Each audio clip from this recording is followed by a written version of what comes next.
할렐루야.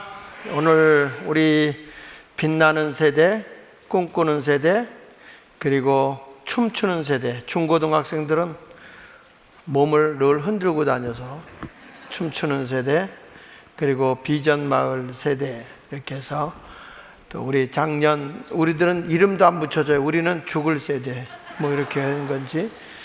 하나님께서 이번 가정의 달을 맞이해서 우리와 함께 예배드리게 돼서 반갑습니다. 우리 이렇게 귀한 세대들이 함께 모여서 예배드리게 돼서 반갑습니다. 우리 뜨겁게 모두를 위해서 박수 한번 쳐드리겠습니다. 수고했어요. 역시 이 아이들과 함께 한다고 하는 것은 활기 있죠? 네, 활기 있습니다. 어르신들 가면 벌써 여기 올라오려면 아이고 다리 아파 죽겠어, 그리고 팔만 휘젓지 다리가 떨어집니까? 예, 그런데도 오늘 이렇게 모여서 아이들이 하는 게 예쁘죠? 내가 이렇게 보니까 심옥조 장로님은 자기 손녀딸만 들여다보고 앉았더라고요. 예, 참 사람의 관심이 어디에 가 있느냐 하는 게 중요한 것이죠. 자, 오늘 우리는 이 어버이 주일을 맞이해서 갈등 해결이라고 하는 제목으로 함께 말씀을 나누도록 하겠습니다. 성경에 보면 부모님을 즐겁게 해라, 그리고 너 낳은 엄마를 기쁘게 해라, 내 부모를 즐겁게 하고 기쁘게 하라, 이렇게 말합니다. 잠언 23장 25절에 보면 내 부모님을 즐겁게 하면 너를 낳은 엄마를 기쁘게 하라, 이게 성경이에요. 돌아가신 뒤에 잘해드릴 걸 아무 소용이 없어요. 기독교는 살아계실 때 잘해줘야 되는 거예요. 그죠? 엄마 아빠에게 막 마음 상하게 해서 엄마가 우리 아이들을 보면 행복해야 되는데 눈물 흘리게 하면 안 되잖아요. 그래서 집에 혼자 된 엄마가 있을 때는 어떻게 하라고 하냐, 디모데전서 5장 4절에 보면 만일 어떤 과부에게 자녀나 손자들이 있거든 그들로 먼저 자기 집에서 효를 행하여 부모에게 보답하기를 배우게 하라. 이것이 하나님 앞에서 받으실 만한 것이다. 그러니까 부모님을 잘 공경하는 것이, 그것이 바로 성경이 우리에게 가르쳐 주는 거예요. 집에서 이 부모는 자녀를, 자녀는 부모를 잘해야지, 그런 것이 없으면 우리는 이게 믿는 사람들로서 불신자보다도 더 악한 것이라고 디모데전서 5장 8절에 말씀하고 있거든요. 성경에 보니까 누구든지 자기 친척, 특히 자기 가족을 돌보지 아니하면 뭐라고 그랬어요? 믿음을 배반한 자요 불신자보다도 더 악한 것이다 그랬어요. 그러니까 가정이 행복해야 돼. 오늘 우리 이렇게 성가대가 가족이 앉아서 이제 엄마 아빠들하고 아이들이 같이 찬양을 하잖아요. 여기 보니까 가족이 화목하게 사는 것, 가족을 서로 돌보는 것은 하나님이 가장 기뻐하는 일이에요. 내가 가정을 등한시하고 가정을 잘 보살피지 않는 것은 믿음을 배반한 것이고, 그리고 불신자보다, 예수 안 믿는 자보다 더 악한 자다, 더 나쁜 사람이다, 이렇게 말하는 거예요. 그러니까 이 교회를 다니면서 예수를 믿는데 막 엄마 아빠를 막 마음 상하게 해서 엄마 아빠가 울고 막 그러면은 또 그것도 나쁜 거고, 엄마나 아빠가 또 아이들을 화나게 만드는 것도 하나님이 기뻐하는 일이 아니에요. 예수 믿는 사람은 항상 가정이 화목해야 돼. 하나님을 기쁘게 하면서 또 모든 사람을 행복하게 하기 위해서는 가정이 먼저 행복해야 되거든요. 그래서 성경의 디모데후서 3장 1절에 보면 말세가 되면 사람들이 제일 먼저 자기를 먼저 사랑한다는 거야. 말세가 되면 고통하는 때가 오는데 2절에 보면 사람들이 첫째는 자기만 사랑해. 자기만, 나만 알아달라고 그래. 나만. 아까도 여기 와서 애들이 그러잖아요. 찬양하다 말고 자기가 나오길 바라면서 막 손들고 이러잖아요. 그게 뭐냐면 성가대의 분위기가 깨져도 괜찮다 이거야. 나만 나오면 된다 이거야. 이런 것들이 다 자기를 사랑하고 또 자기를 자랑하고 사람이 우쭐대고 교만하며 비방하는데, 중요한 게 뭐냐면 부모를 거역한다는 거예요. 부모님의 말씀을 안 듣는다는 거예요. 그 다음에 감사하는 마음이 없어요. 이런 것은 예수 믿는 사람의 자세가 아니라고 성경은 말하고 있어요. 그러니까 이런 모든 것을 보면 예수 믿는 사람은 어떤 사람이 되어야 되느냐? 가정이 늘 화목하게 살아가야 하는 겁니다. 그러니까 로마서 1장 30절에도 끝부분에 가서 보면 사람들이 죄를 범하는 사람들의 특징이 뭐냐면 막 남을 비방하고 또 하나님께서 미워하는 거 막 남을 욕하고 또 교만하고 자기만 자랑하고 악한 일을 행하고 그리고 결론이 뭐냐면 부모를 거역한다는 거예요. 부모를 막 맞서서 대항한다는 거예요. 이런 것들이 다 하나님 앞에서는 죄인 거예요. 그러니까 우리가 이렇게 가족이 모여서 오늘 예배 드린다고 하는 거, 이게 진정한 교회거든요. 세대를 넘어서서 모든 사람이 다 아울러서 함께 화목하게 지내는 것이, 그것이 바로 이 교회예요. 교회, 가정인 교회. 어른 아이들 할 것 없이 다 세대가 하나님의 말씀으로 하나가 되어질 수 있는 것이, 그게 아름다운 교회란 말이에요. 근데 언제부턴가 교회 학교 뭐 이렇게 따로따로 이렇게 했는데, 이제 앞으로는 우리 이렇게 세대가 다 함께 모여서 하나님께 영광 돌리고 예배드리는 그런 시대가 와야 되는 거예요. 이것이 하나님이 가장 기뻐하는 일이거든요. 그러니까 우리 모두가 나를 낳아서, 나이가 많든 적든 우리 모두가 나를 낳아서 이렇게 키워준 건 다 부모님의 은혜죠. 그래서 오늘은 한번 다 같이 노래 한번 불러보려고 하는데, 어머니 마음을 한번 불러볼 거예요. 어머니 마음. 어머니 마음을 지금 한번 같이 우리 불러보도록 하겠습니다. 어머니 마음 노래를 부르도록 하겠습니다. 자, 이거는 나이가 많든 적든 다 나를 이제까지 어렸을 때부터 이렇게 낳아서 내가 이 나이가 되도록 다 누구의 은혜냐? 어머님의 마음을 헤아릴 줄 알아야 돼요. 자, 우리 같이 불러봅시다.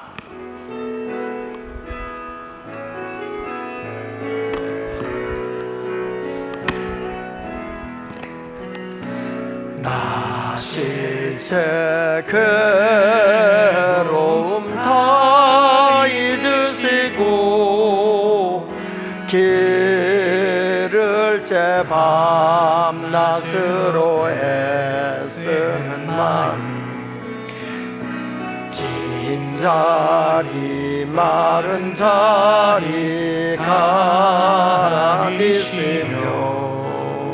손발이 다닳도록 고생하시네.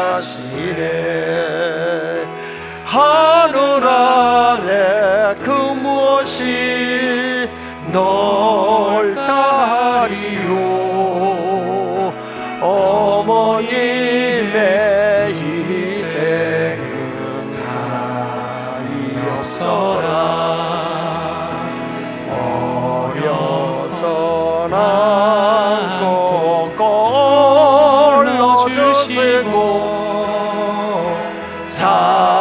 자라서는 먼 길에 기다리는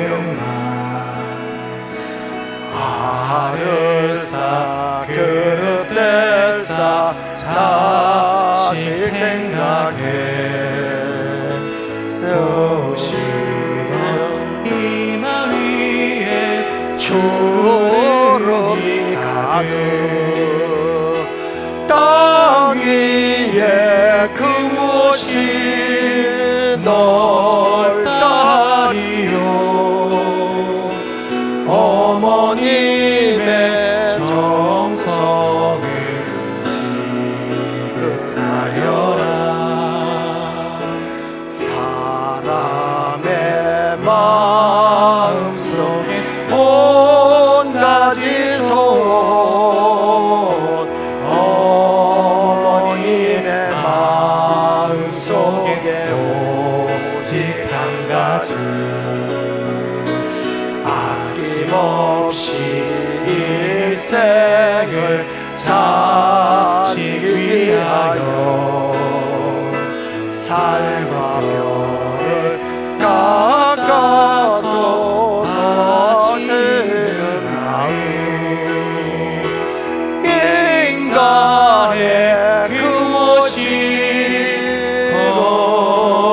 거룩하리요. 어머님의 사랑은 끝이 없어라. 그 누구에게나 어머니의 이름은 아주 우리의 마음을 언제나 찡하게 하는 그 이름이라고 생각을 합니다. 제가 어버이 주일 때마다 이 노래를 부르면 어떤 찬송을 부른 것보다도 더 감동스럽고 또 많은 분들이 눈시울이 붉어지는 것을 보게 됩니다. 그만큼 나를 이때까지 돌봐주시고 키워주시고 사랑해주신 그 어머님의 그 은혜를 늘 기억하고 있는 것입니다. 그런데 여자분들의 그 눈시울을 붉히는 걸 보면 친정 부모를 생각하고 눈시울을 붉히지 시어머니를 생각하면서 눈시울을 붉히는 사람은 창세일에 없는 것 같아요. 그만큼 나를 10달 동안 뱃속에서 배서 나를 키워주시고 나를 돌봐주신 그 부모님의 은혜를 우리는 기억하여도 아무리 기억하고 아무리 생각을 해도 전혀 아깝지 않은 것이고 나쁜 것이 아닙니다. 그러나 우리는 자라는 과정에서 우리 아이들도 그렇고 우리 어른들도 마찬가지입니다만은 이 가정에서 갈등하는 경우가 참 많습니다. 갈등이라는 것은 서로 생각이나 처지가 달라서 이렇게 맞부딪히는 것을 갈등이라고 그러지 않습니까? 근데 성경에 보면 다윗 왕이 있는데 다윗 왕의 아들 압살롬과 아버지와 갈등이 있어요. 무슨 갈등이냐면 권력 욕심을 가지고 갈등을 부리죠. 근데 그로 인해서 나중에는 이 아버지를 왕의 자리에서 몰아내고 쿠데타를 일으켜서 아들이 요즘에도 보면 부모의 재산을 뺏기 위해서 부모님을 해를 입히고 그 재산을 뺏는 아주 이따금씩 그 나쁜 생각을 하는 자녀들도 있잖아요. 근데 성경에서 보면 부모를 해를 입힌 사람이 잘된 사람이 없어요. 부모를 잘 공경하는 것이 복인 것이죠. 그래서 여러분의 가정에서는 부모와 자녀 간에 뭐가 없어야 되느냐? 갈등이 없어야 된다. 갈등이. 그래서 우리가 그러면 어떻게 해야 가정이 화목하게 살 수 있느냐라고 했을 때 첫째로는 이 자녀들이 부모를 공경해야 합니다. 에베소 6장 1절로 4절에 보니까 자녀들아 주 안에서 너희 부모에게 순종하라. 이것이 옳으니라. 이것이 옳다 그랬어요. 여기 보면 언제나 자녀들이 주 안에서 부모를 순종하는 것이 옳은 것이다 하면서 2절에 보니까 내 아버지와 어머니 부모를 공경하라. 이 공경이라는 말, 공경하라, 이것은 약속 있는 첫 계명이다라는 말은 예의 있고 바르게 섬겨라 그런 말이야. 공경이라는 말은 예의 바르게 부모를 섬겨라 이런 거예요. 뭐 밥 한 것 이렇게 드리고 내가 부모 섬겨, 내가 아침 진지 차렸으니까 부모 섬기는 거야. 어버이날 됐으니까 내가 모시고 가서 밥 한 번 사드렸으니까 부모 공경하는 거야. 이것이 아니고 언제나 예의 바르게 행동을 취하는 거예요.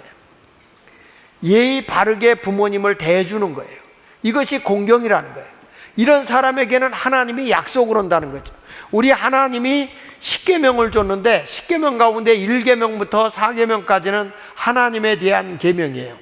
그런데 사람이 이 땅에 살아가면서 해야 되는 계명 가운데 이 세상에서 사람이 살아갈 때 해야 할 첫 번째 계명이 뭐냐면 부모 공경이에요. 부모 공경. 제5계명이 내 부모를 공경하라 이거예요.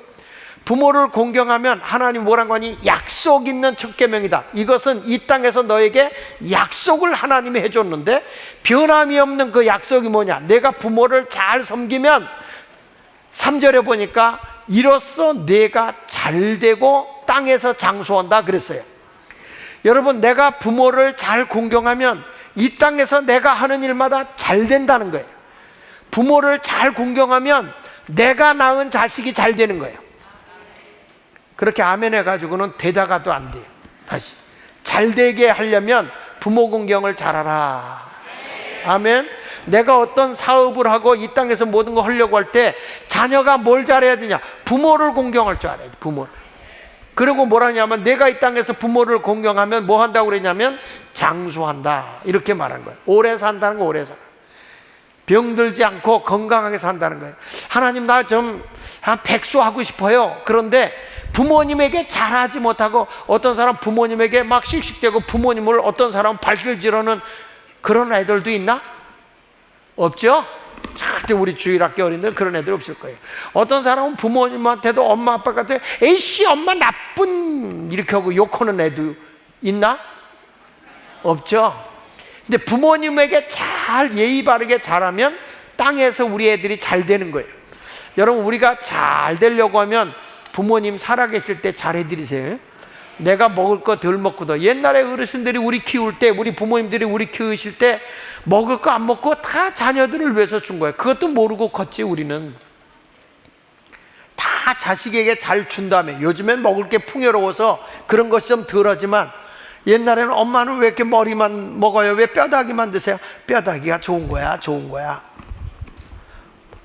너희들 먹고 나서 먹을 게 없어서 나는 이거 먹는다, 그런 말을 안 하셔요.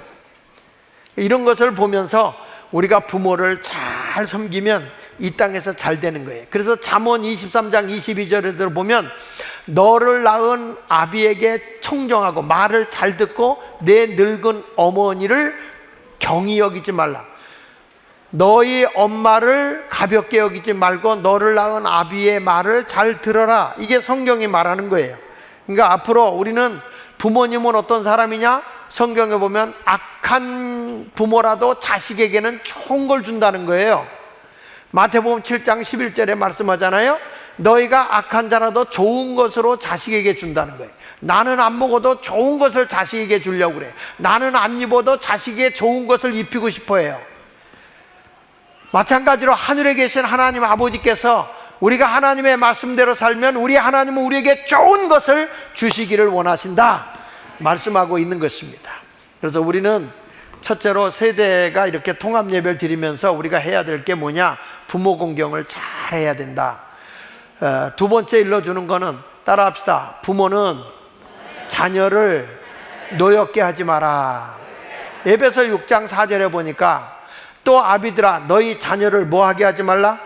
노엽게 하지 말라. 화내게 하지 말라. 오직 주의 교훈과 훈계로 양육하라. 이렇게 말씀하고 있어요. 그러니까 내가 어떤 이성적으로 내가 어떤 말로 모든 것을 하려고 하지 말고 하나님의 말씀으로 아이들을 잘 양육하라는 거예요. 그러니까 저도 아이들이 이렇게 크고 나면 내가 말하면 그 반발할 때가 있어요. 마음이 화를 낼 때가 있어요, 자녀들이. 근데 그것을 인간의 말로다가 설득하고 이성적으로 얘기하려고 그러면 화가 나지만, 야, 하나님의 말씀에 이렇게 우리에게 교훈하고 있으니 하나님의 말씀을 따라 우리가 살아야 되지 않겠니? 이렇게 주의 교훈과 훈계로 양육하면 바르게 쓴다는 거예요. 여러분, 우리가 자신도 모르게 부모가 화가 나면 아이를 그냥 자기 화풀이로 쓰는 사람도 있어요. 그러니까 이런 게 되면 그 자녀들의 마음속에 지금 힘이 없으니까 자기가 지는 것 같이 하고 있지만 마음속에는 분노가 있다는 거예요. 이것이 점점 심해지면 아이가 병이 커져서 나중에는 두려움이 앞서다 보면 공황장애가 오기도 하고, 때로는 그가 이 심리적으로 굉장히 어려움 속에 빠지는 경우가 많아요. 정신질환을 앓기도 하고, 사람과 대인관계를 잘 못하고 자꾸 기피하고 숨고, 이런 것을 하는 이유가 왜 그러냐면은 너무 부모가 그 아이의 마음에 분노 또는 억압 이런 것들을 주었기 때문에 아이들이 잘못되는 거예요. 근데 우리 교회 이 아이들이 이렇게 나와서 열심히 찬양도 하고 앞에서 뛰어놀고 하는 건 참 좋은 거예요. 우리 예수마을교회 아이들은 무대 체질이잖아요. 왜냐하면 무대만 열어주면 펄펄 뛰어. 이거 안 열어줘서 못하지. 이번에도 찬양제에 나가서도 1등 했다면서요. 또 장려상도 받았다면서요. 그러니까 상이 받는 게 중요한 게 아니라 우리 교회 애들이 이 앞에 섰다는 게 중요한 거예요. 이 앞에 서기가 쉬운 게 아니잖아요. 그렇죠? 우리 어르신들은 여기 세워놓으면 안 떨어요? 떨죠. 근데 우리 애들은 세워놓으면 춤춰요. 그러니까 뭔가 이 아이들의 표현력이 이 앞에서 쓴다는 게 중요한 거죠. 저도 어렸을 때 교회에서 이런 게 서서 학교에서나 뭐 할 사람 그러면 제가 제일 먼저 손들었어요. 노래할 사람 그러면 내가 가서 망신은 톡톡이 당해서 우리 누나가 나 때문에 못 살겠다고 그랬어요. 근데 지금까지 살아있어요. 왜 그러냐면 교회에서나 뭐 하면 앞에 나서서 하고 싶어요. 그러다 보니까 늘 앞에 서요. 요즘에는 광화문까지 서요. 그러니까 이런 것을 보면서 뭔가 우리는 세상에서 자녀를 노엽게 하지 말고 자꾸 자녀들에게 확신을 주고 자신감을 주고 미래의 소망을 갖도록 해줘야 되는 것입니다. 그래서 이 성경에 있는 말씀처럼 우리는 어떤 상황에서도 부모를 공경할 줄 알고 자녀를 노엽게 하지 않는 그런 아름다운 신앙의 삶을 살아가시기를 바랍니다. 성경의 법이 뭐냐면 이 사람이 잘못한 거 있어도 용서하라는 거예요. 용서. 남을 정죄하고 심판하는 게 아니라 사랑하고 용서해라. 요한복음 8장 7절에도 보면 그런 말씀이 나오거든요. 어떤 여인이 죄를 범했잖아요. 간음죄를 범하고 왔을 때 전부 다 돌을 들여서 그 당시에 법으로다가 때려 죽이려고 합니다. 그게 정의야. 그게 정의. 그 당시에는. 그래서 예수님에게 와서 예수님은 사랑해라 용서해라 하니까 이렇게 죄를 범한 사람을 사랑할까요? 돌로 쳐 죽여야 될까요? 이렇게 물어보니까 예수님이 뭐라고 하냐면 너희 중에 죄 없는 자가 돌로 치라 이렇게 말해. 너희 중에 죄 없는 자가 돌로 치라. 근데 유대인의 율법에는 이는 이로 갖게 돼 있어. 만약에 이 사람이 죄가 있는 게 발각됐는데 이 사람을 죄인이라고 돌로 때렸어요. 근데 내가 어떤 죄를 저질렀어요. 그러면 그 사람의 가한 벌을 내가 받아야 돼요. 이 사람을 때려서 이가 부러졌으면 내 어금니 부러졌어, 너 나와. 그래서 그 어금니 부러진 만큼 때려서 부질러야 돼.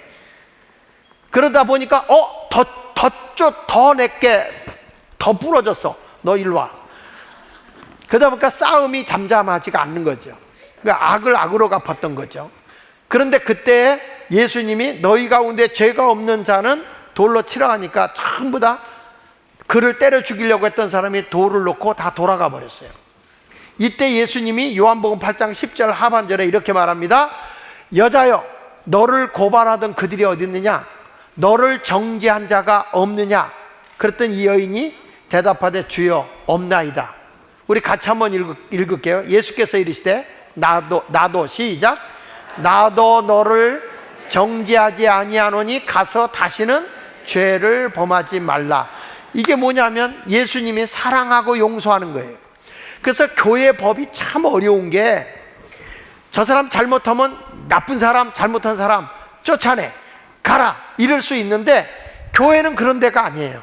잘못을 했어도 사랑하고 용서해서 새 사람이 되게 해주는 것이 교회인 거예요. 이제 교회는 무슨 법이 앞서는 거냐? 사랑과 용서의 법이 앞서는 거예요. 잘못한 걸 정죄하고 때리면 되는데 그렇지 않다는 거예요. 사랑하고 용서해라 이렇게 말씀해 주고 있거든요. 그래서 그 세 번째로 우리에게 일러주는 게 뭐냐면 아버지와 자녀의 갈등을 해결해야 된다는 거예요. 그러니까 성경에 보면 여러분 잘 아는 탕자 이야기 있잖아요. 아버지가 부자였어요. 근데 어느 날 둘째 아들이 와서 아버지 나이도 드시고 그랬고 나도 이제 나이가 컸어요. 그러니 이제 나도 아버지 재산에 상속받을 거 일부를 미리 주세요. 이를 미리 주면 내가 나가서 장사도 하고 뭔가 좀 하고 살아볼게요. 그러니까 아버지는 그래도 아직 세상을 잘 모르니 조금 더 배우고 나가. 그랬더니 둘째가 막 아버지한테 화를 내면서 싫어요. 나도 나가서 나도 자립할 거예요. 빨리 재산을 돌려주세요. 그래서 아버지하고 아들하고 막 갈등이 생기는 거야. 그러니까 아버지가 알았다. 그리고 돈을 띄어서 둘째에게 줬어요. 이 아이가 돈을 가지고 밖에 나가보니까 친구들이 막 생기는 거예요. 어이 일로 와, 내가 여기 가서 과자 사줄게. 그리고 과자도 사주고, 너 뭐 먹고 싶은데? 빵 먹고 싶어? 빵 사줄게. 이러면서 막 사주니까 와, 얘 부자다. 그리고 막 거기에 친구들이 많이 모였어. 걔만 가면은 너 이것 좀 사줘 저것 좀 사줘. 그러니까 친구 되고 싶어서 막 돈을 뿌렸어요. 사람들이 많이 모여들었어 그 주변에. 그러다가 돈이 떨어졌어. 막 이상하게 생긴 사람들이 와서 막 자기를 위해 주는 것 같으면서 돈을 다 뜯어갔단 말이에요. 가난하게 된 거죠. 나 이제 어디 가서 뭘 먹고 살지? 아버지한테 나왔는데 어디 가서 뭘 먹고 살지? 그러면서 막 고민하고 있었어요. 그러다가 직장을 하나 찾아서 갔는데 어디를 갔냐면 돼지 키우는 집에 간 거예요. 근데 흉년이 들어서 도저히 그 집에서 먹을 걸 안 줘요. 그러니까 돼지 먹는 쥐염 열매, 뜰분 열매를 그걸 가지고 따서 돼지에게도 먹이고 자도 먹어요. 그리고 앉아있다가 이 두 번째 탕자가 아버지 집에 가면 아버지 집에는 먹을 것도 많고 우리 아버지 집에서 일하는 사람들도 많이 잘 먹는데 나는 여기서 돼지와 함께 굶어 죽겠구나, 이런 생각이 들어서 이 사람이 정신을 바싹 차리고 어디로 갔냐면 내가 아버지한테 가야지. 그리고 허스름하게 바짝 말라가지고 아버지한테 갔어요. 아버지한테 갔는데 거리가 먼데 아버지가 자식이 돌아오는 걸 보고 막 뛰어가더니 이 탕자를 꽉 끌어안고 어서 와라, 이렇게 고생하고 왔구나. 몸에서 돼지 냄새가 얼마나 지독하게 났는지. 그래도 아버지는 그 냄새를 못 맡아. 둘째 아들이 왔으니까 너무 좋아, 너무 사랑스러워서 그 아들을 끌어안고 잘했다 잘했다 하면서 여봐라, 우리 아들 빨리 목욕시키고 새 옷 입히고 그리고 신발 새로 신기고 가락지 끼우고 내 아들이 죽었다 살아왔으니 잔치를 열어라. 가지고 살찐 송아지를 잡아가지고 잔치를 크게 해준 거예요. 막 노래도 부르고 우리 아들 둘째가 왔어요, 둘째가 왔어요. 너무너무 아버지가 잔치를 열어주고 있는데 멀리 가서 일하고 돌아오는 첫째 아들이 와보니까 왜 잔치가 열렸어? 웬 잔치가 열나 봤더니 아니 동생이 가서 아버지 돈 가지고 가서 다 날리고 거지가 돼서 온 자식을 위해서 아버지가 잔치를 열어준 거야. 늘 아버지 밑에서 같이 있었던 첫째 아들은 한 번도 잔치도 안 해주더니 다 털어먹고 온 둘째한테만 잔치를 해주니까 첫째 형이 화가 났어. 그래서 목사님은 첫째 형의 이름을 탱자라고 그러거든. 탱자. 성경에는 그게 안 나와. 탕자가 탕진하고 왔는데 탱자가 말이야. 왜 아버지 다 아버지 재산 다 날려먹고 나는 아버지 밑에서 열심히 일해서 이렇게 가정을 부하게 했는데 아버지가 나한테 잔치 한번 해준 적도 없잖아요. 그리고 갈등이 생겼어 또. 그러니까 그때 아버지가 이런 말 하는 거야. 얘야, 나하고 같이 있을 때는 다 네 거 아니냐? 그러니까 네가 잔치도 할 수 있고 또 소도 잡아서 송아지도 잡아서 먹을 수 있지 않니? 근데 이 아버지가 첫째 아들이 하도 집에서 아버지 마음을 편하게 안 한 거야. 그러니까 잔치를 열어놓고 큰아들에게 알려주지도 않고 큰아들에게 뭣도 안 했어요? 잔치하는데 부르지도 않았어요. 여기서 큰아들은 누굴 얘기하냐면 이 시대에 유대교에 있는 바리새인과 서기관들을 얘기하는 거예요. 예수님은 이 땅 위에 서서 병든 사람, 가난한 사람, 가정에 잘못돼서 죄를 범한 사람, 이런 연약한 사람들을 다 불러다가 그들을 위해서 사랑을 베풀어주고 용서해주고 잔치도 열어주고 그리고 즐겁게 사람을 바꿔주는데 이 유대인들은 우리는 죄가 없어, 우리는 다 잘난 사람이야, 우리는 착하게 산 사람이야, 그런데 저렇게 잘못되는 사람을 왜 잘해주는 거야? 이런 거 가지고 예수님을 막 대들었단 말이에요. 예수님 앞에. 여러분, 교회는 어떤 곳인지 아십니까? 이런 갈등이 있는 것을 화목하게 해주는 데가 교회예요. 그러니까 교회는 서로 싸우는 곳이 돼야 돼요? 화목하게 하는 곳이 돼야 돼요? 화목하게 해야 돼. 근데 요즘에 교회가 타락하니까 자꾸 교인들끼리 다투고, 교회 와서 우리 어린이들도 교회 와서 서로 화목하게 지내야 되는데 막 싸워. 너 죽을 줄 알아 이래요. 근데 안 죽어. 그러니까 서로 사랑하고 용서하고 살아야 된다는 거예요. 요즘에 제가 책을 하나 읽는데 이런 책이 있어요.